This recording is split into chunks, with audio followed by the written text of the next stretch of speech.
আসসালামু আলাইকুম, ঈদ মোবারক। কানিজ ফাতেমা লোপা স্বাগত জানাচ্ছি এনটিভির সন্ধ্যার খবরে। ক্রাউন সিমেন্ট শিরোনাম দেখছিলেন, এবারে নিয়ে যাচ্ছি পুরো খবরে। যথাযথ ধর্মীয় ভাবগাম্ভীর্য ও উৎসবমুখর পরিবেশে সারা দেশে পালিত হচ্ছে পবিত্র ঈদ উল ফিতর। জাতীয় ঈদগাহে হাজারো মুসল্লির সাথে কাঁধে কাঁধ মিলিয়ে নামাজ আদায় করেন প্রধান উপদেষ্টা ডক্টর মোহাম্মদ ইউনূস। প্রথমবারের মতো ঈদ জামাত অনুষ্ঠিত হয় আগারগাঁও পুরাতন বাণিজ্য মেলার মাঠে। ফাহাদ মোহাম্মদের রিপোর্ট।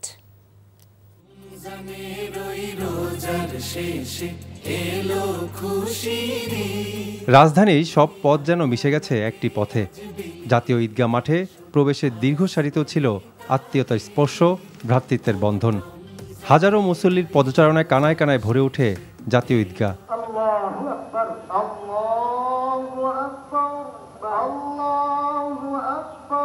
জাতীয় ঈদগাহে ঈদের প্রধান জামাতে অংশ নেন প্রধান উপদেষ্টা ডক্টর মোহাম্মদ ইউনূস, প্রধান বিচারপতি, উপদেষ্টা পরিষদ সদস্য সহ রাষ্ট্রের গুরুত্বপূর্ণ ব্যক্তিরা।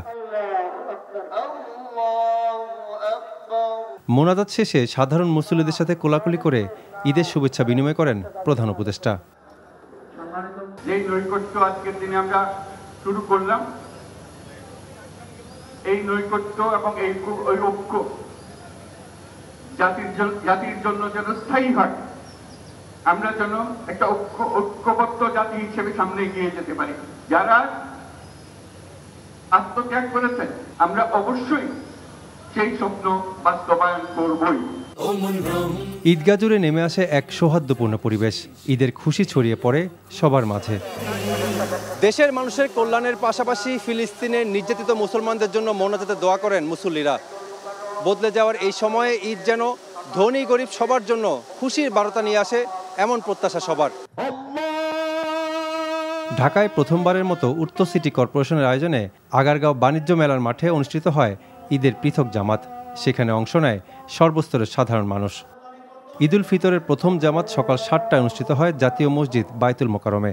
পরপর ৫টি জামাতে অংশ নেয় রাজধানীর লাখো মুসল্লি। Fahad Mohammad, NTV news, Dhaka.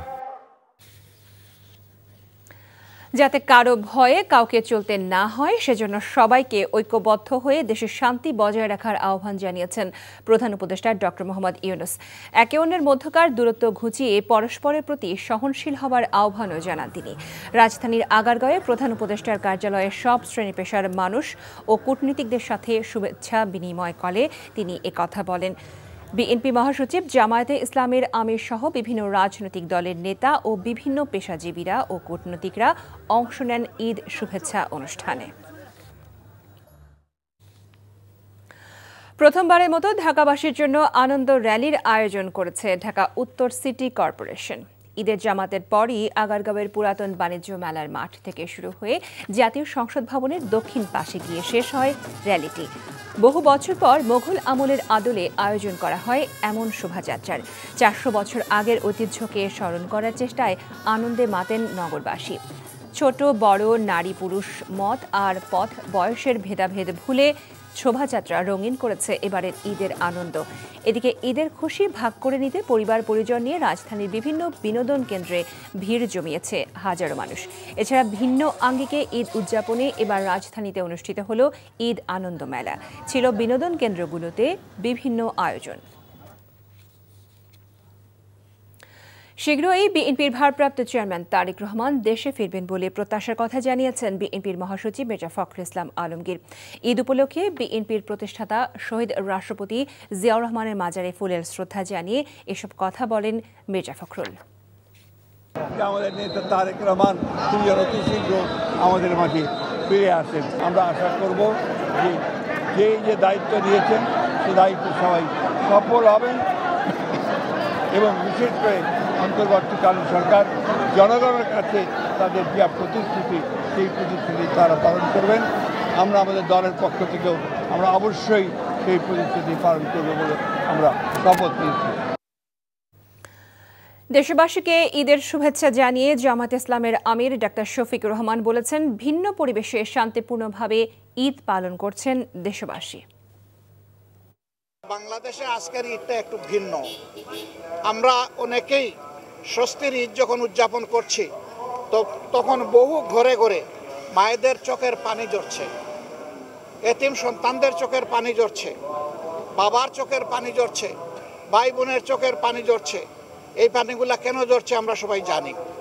যারা এ অপকর্ম করেছে আল্লাহ তাদেরকে হেদায়েত দান করুন। এই ছিল সন্ধ্যার খবরে।